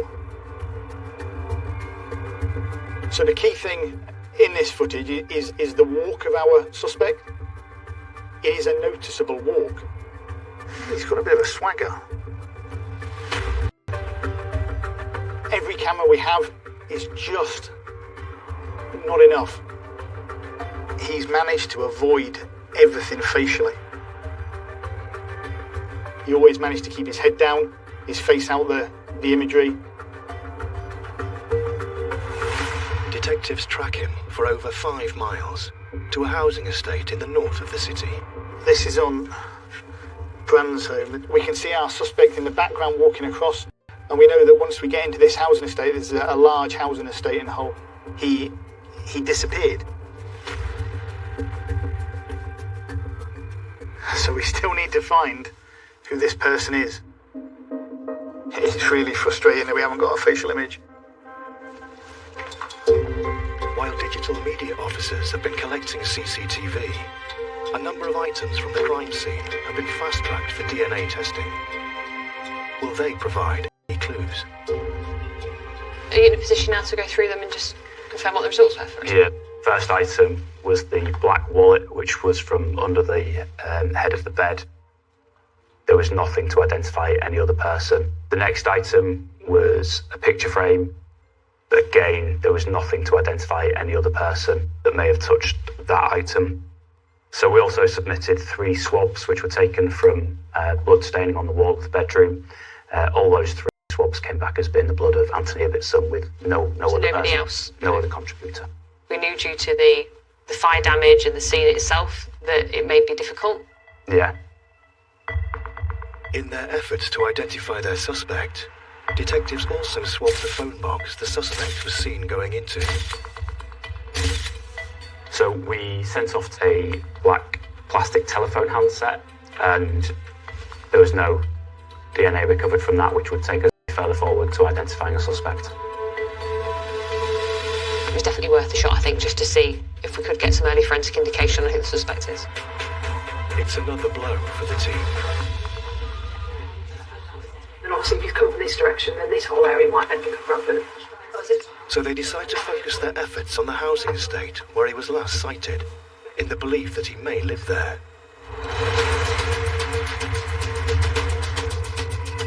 DCI King Christie sends teams to canvass the area for further CCTV. So from this last sighting, we just know that he's come down that path, that he doesn't go back on himself, and we're here. We think he's gone across there. So it's quite a large housing estate with sort of community areas, shops, parks. There's pathways crisscrossing all the way through the houses and shortcuts that... Like a maze.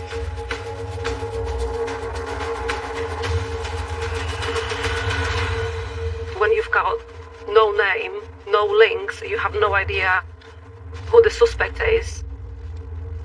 We've got dangerous individual. Yeah, the stakes are higher. We are so determined that we're gonna catch them and get to the bottom of the story. And when you're beginning to constantly come to dead ends and not get anywhere, it just starts to feel like, is this it? Is this as far as we're going with it?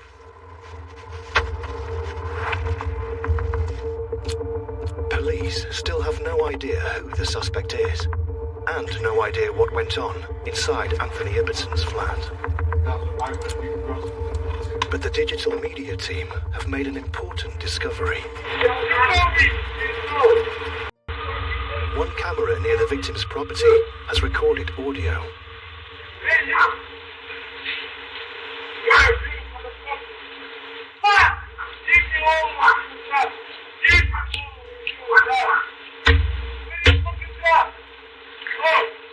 And the audio is incredibly important because it provides you like that third eye into the property itself and what was happening.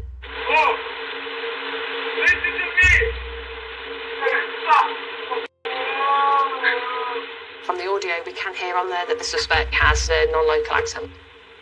He's asking Anthony about drugs. From our information, Anthony doesn't have a history with drugs in terms of drug supply or holding any type of drugs, so we're not sure whether it was mistaken identity.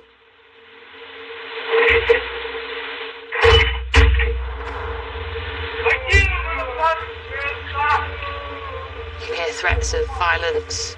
It's so horrific.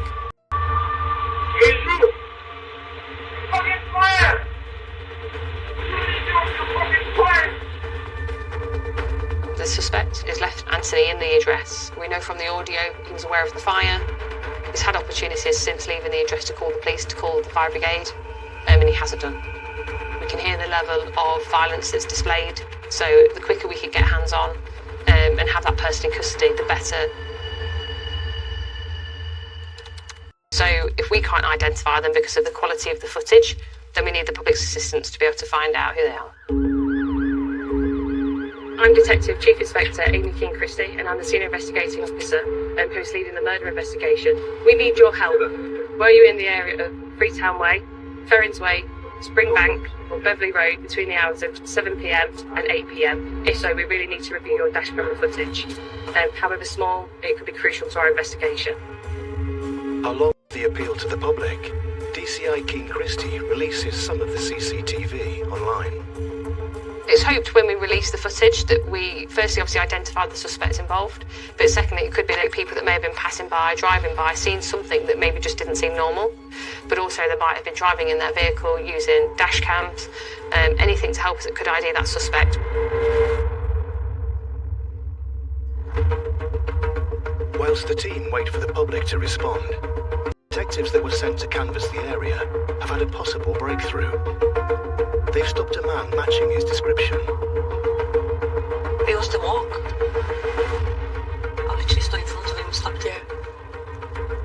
He didn't seem bothered, did he? And when I asked for his name, and he said his name, and we heard the accent.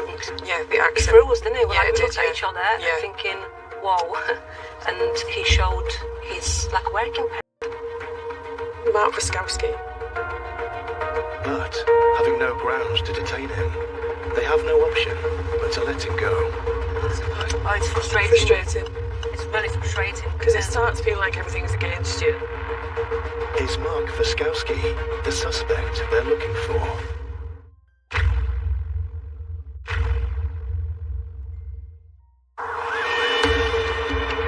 Detectives in Homicide's major crime team are working around the clock trying to solve the brutal murder of 54-year-old Anthony Ibbotson. It's so horrific. We know the victim was assaulted and he was just left inside of a fire. They've stopped a man with a similar walk to the suspect seen on CCTV. He said his name, and we heard the accent. He threw us, didn't he? But as the CCTV hasn't shown a clear facial image, they've had no option but to let him go. So they widen their search for more footage. The area that we lose this figure on the CCTV has a shopping centre in the middle, so that's a good area to extend our CCTV parameters. And the shopping centre itself, we know from previous experience, has excellent CCTV. Detectives begin trawling the CCTV from the day of the attack. And finally, this produces the breakthrough police have been waiting for.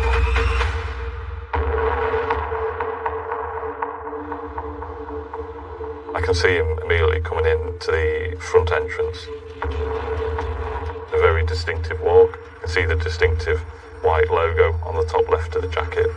It's a big breakthrough. Now detectives have a clear image of their suspect's face. They can check to see if it is the man stopped in the housing estate. If we look here at the photograph of the ID card, when we compare it to this piece of footage, now that, to me, is spot on. Mark Waskowski is now suspect number one.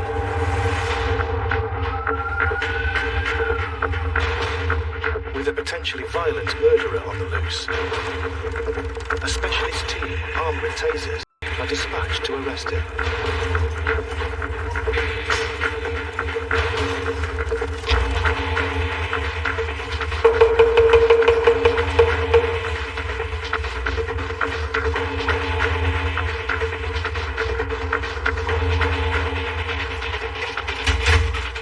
Hello there. Please, come over me. Okay, that's what I've said, yeah. You're under arrest for murder. You don't have to say anything but now. In defence, if you don't mention something which you later will hide in court, anything you do say may be given in evidence. Could this be the man that violently assaulted Anthony Ibbotson and left him in a burning building?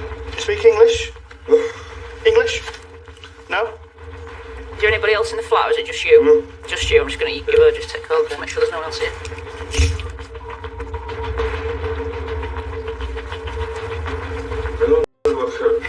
Okay, I'll be explained in a minute.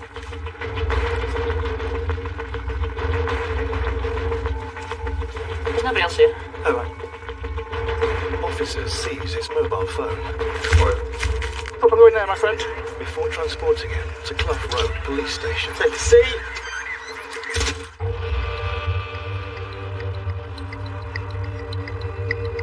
Come on, buddy.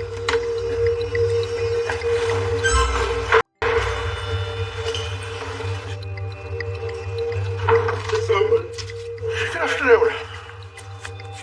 You've been arrested for murder.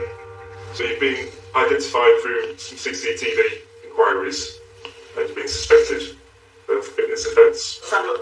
Boys back. With their suspect number 1 in custody, detectives have 24 hours to bring charges.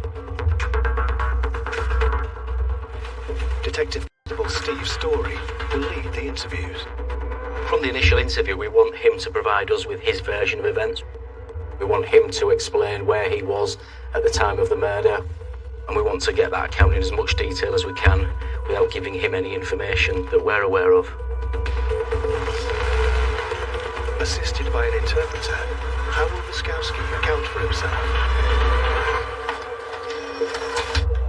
The time is 17:48. We're at Clough Road Police Station in Hull. You've been arrested for murder.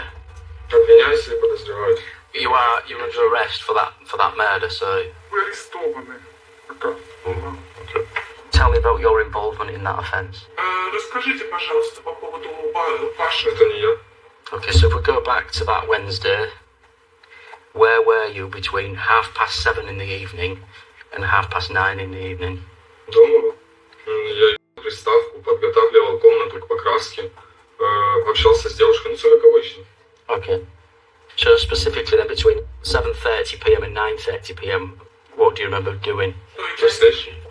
Okay, so you were at home on your PlayStation? Yes. Okay. Я целый день был дома. With Wiskowski claiming he was at home, detectives next show him the shopping centre CCTV. Do you see that? So this is CCTV from North Point Centre from the 29th of November, and it's in the morning at 10:48. You see this person here where my pen's pointing? Is that you? No. No, that's not you. I don't have a jacket. The North Face. You don't have a North Face jacket? No. Did you have a North Face jacket on the 29th of November? Не было. No. I have only just black jacket. We believe that's you. Но это не я. It wasn't you. No. And this is also from the North Point Centre. Это не я. It wasn't you. Do you recognise the shopping centre? Узнаю, конечно. You can obviously see that this person is wearing black trainers with white soles. So you're happy that's not you? Точно знаете, что это я. Okay. How many mobile phones do you own? So at the time of this fire, at 20:38 hours on the 29th of November, was that mobile phone and SIM card in your possession? Да, это же мой телефон. So it would have been at your house then, at your flat? Я шел дома, да. Is there anything you want to say before we finish? Вы еще хотите добавить? The time is 11:40. That's the end of the interview. After almost 2 hours of interview, Wiskowski has given nothing away. Police have no forensic evidence that puts him at the scene. But can they link him to the crime by the clothing seen on the footage? So the clothing is really, really key. So he's got really, really distinctive clothing on. So he has like a 3/4 length black coat, over the shoulder small bag, and then these distinctive black trainers with a white sole. It's really, really key to get those because That will help us prove the man on the footage is Wiskowski.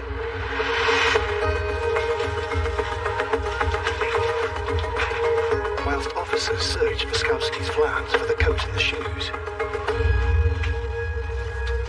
detectives decide to re-interview him. What we're going to do is show you some more CCTV now. This time, they focus in on the events of the night to see if he'll change his story. So this is now Beverley Road, walking out of the city. I'm saying that's the same person in the black trainers with the white soles and the North Face jacket.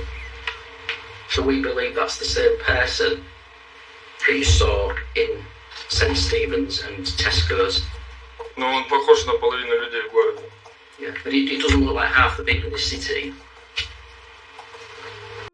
This is a figure walking, he goes into the victim's address. Again, was that you, Mark? Yeah. We see a figure coming out of the address.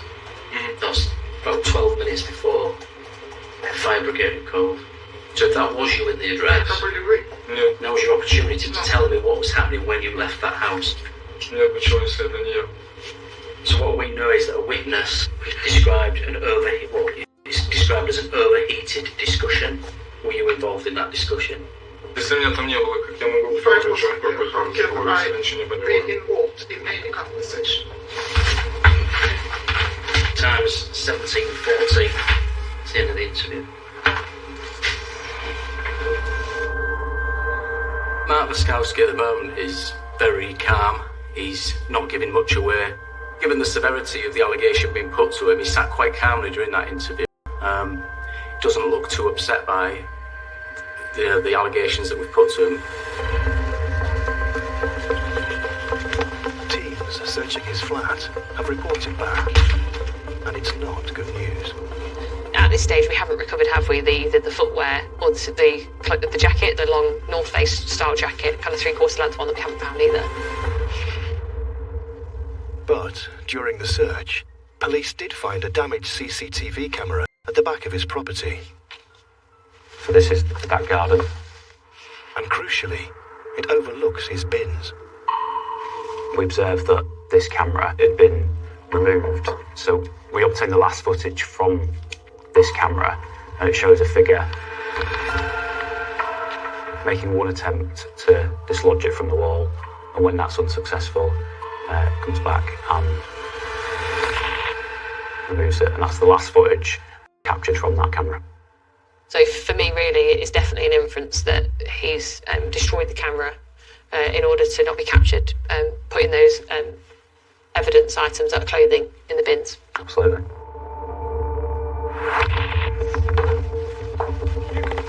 The team only have circumstantial evidence. With the clock ticking down, will they be able to charge Wiskowski with murder?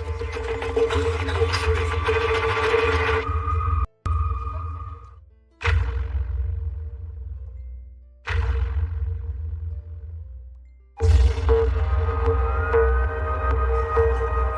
Detectives have a suspect in custody for the murder of 54-year-old Anthony Ibbotson. The team have been unable to find clothing worn by their suspect, Mark Wiskowski, on the day of the fire. This is what I reckon is our suspect.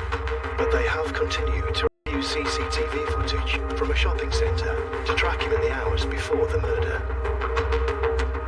He's gone into a jeweller's. And he hands something over. And it looks like it's a receipt. We need to find the receipt. Finding the receipt would prove that it is Wiskowski in the footage.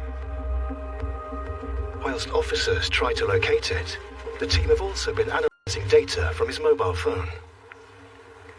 He's told us that his phone is always with him and that he's at his home address the whole day.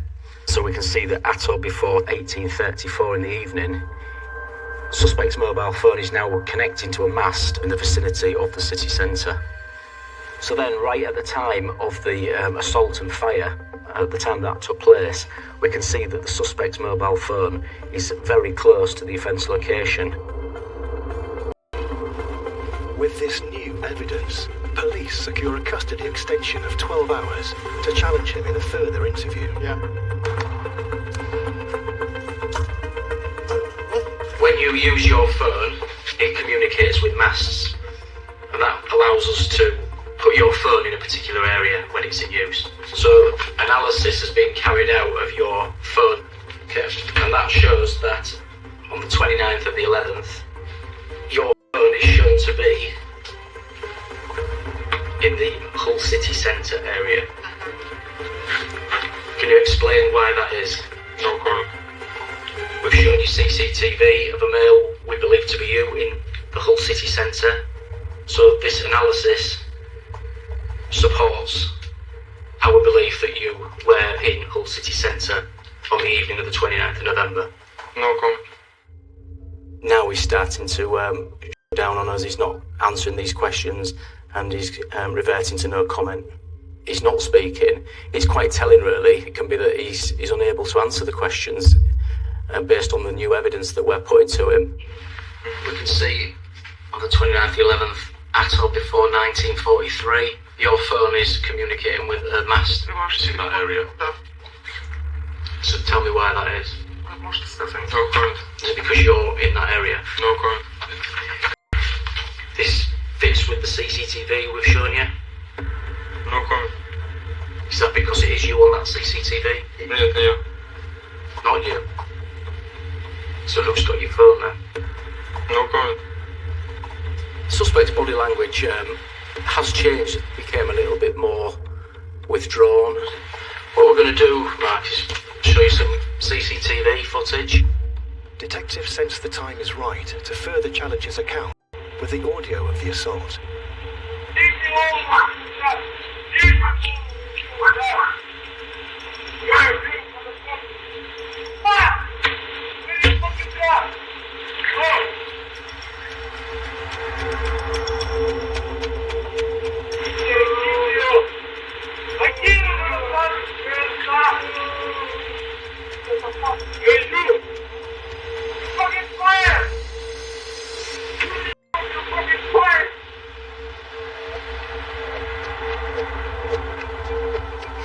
So Mark, tell me what we've just been listening to there.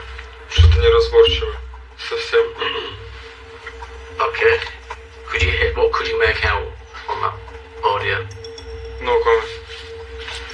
Explain to me what's going on. No comment. So we believe you've gone to his address, assaulted his river son over a period of time, after which a fire has started, and you've left the address. Your phone's in that area, and we've shown you CCTV footage, including footage which shows a face, and we believe that's you. So is there any explanation you want to give before we finish? No comment. Time's 22:24. Same interview. Waskowski is still not talking to police. But in the hunt for the receipt seen in CCTV footage, detectives have made a significant discovery. So we've obviously got Waskowski. Looks like he's trying to make some form of return. And obviously we can see, can't we, from those images, little champion bag. When we conducted the warrant at his home address, we recovered the champion bag and sent that off for forensics. And it was actually when we've done the forensic examination that we've actually recovered this receipt here shown on the screen from that bag, from within it. By having the receipt in the bag, that timelines him really, really well. That shows us really that obviously the man on the footage is Waskowski. With proof that Waskowski has lied to detectives, they decide to go to the Crown Prosecution Service. Will they agree to charge him with murder? It's Detective Chief Inspector Amy King Christie. How are you? The CPS have authorised a charge for murder, and Waskowski has been remanded into custody. It's definitely a relief for us in terms of having Waskowski remanded. It means that he then can't cause any further harm to anybody else. But really that's where the hard work starts in terms of case building and making sure not only we can get a charge, but we actually can get a conviction at court. The team still don't have any forensic evidence, but further testing testing has been conducted on items from Anthony Ibbitson's flat and Waskowski's address. Can they provide the final piece of the jigsaw? Swabs were taken from some planks which were recovered from Anthony Ibbitson's home address, and a mixed DNA profile was obtained. And in that profile, both Anthony Ibbitson and Mark Waskowski were well represented. The scientist is happy to say that some of that cellular material has come belongs from to Mark Waskowski. Yeah. That's fantastic news. That is really, really positive. So that for me shows that Mark Waskowski was present inside that flat. Yes. The other significant forensic return that we've had relates to a black hooded top. This item was seized from Mark Waskowski's home address. Blood staining's been found on the left cuff, and this blood relates to the victim, Anthony Ibbitson. So it's a positive link between our victim and our suspect. The evidence strengthens the police case. And crucially, they've also received the pathologist's report. Mr. Ibbitson's death was due to the combined effects of burns and inhalation of products of combustion following an assault in which he sustained significant head and neck trauma, which rendered him unconscious and unable to flee the ensuing fire from the property. Had he have not have been assaulted to the degree that he had been, he would have been able to get up, leave. Absolutely. And obviously then wouldn't have obviously got those other injuries. Yeah. It clearly links both the assault and the fire to his death. Together, doesn't it? Yeah.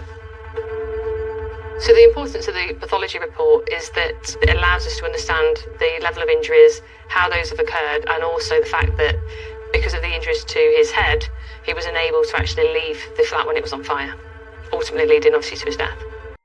With the evidence that we currently hold, it's really strong, so I would hope that any jury would convict Waskowski of this offence.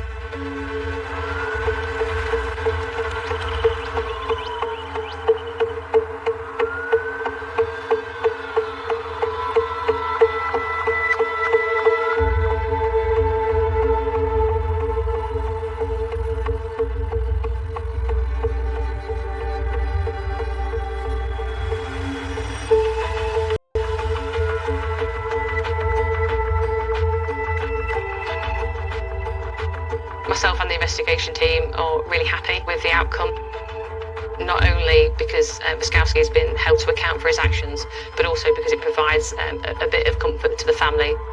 At least they have justice for Anthony.